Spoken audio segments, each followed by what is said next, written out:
Déjala, Olga. Tomás, beti gugaz egon da, beti zegoen prest, guri laguntzeko, ezer eskatu barik, naiz eta lan asko euki. Pozgarri izan da gugaz. Egon dalako lana erresten bere alaitasunagaz.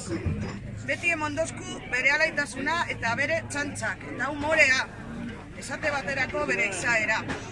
Esto es una muy pequeña muestra de agradecimiento, de cariño, de todo lo que le echamos de menos y muchas cosas más que no las podemos reproducir ahora en palabras porque no podemos, no sale. Esto es, como nos llamaba él, de las machinchus y de toda la gente que está aquí, que le querían tanto. Deciros que, bueno, que siempre estará con nosotras, en nuestro corazón. Eskerrik asko, Tomás.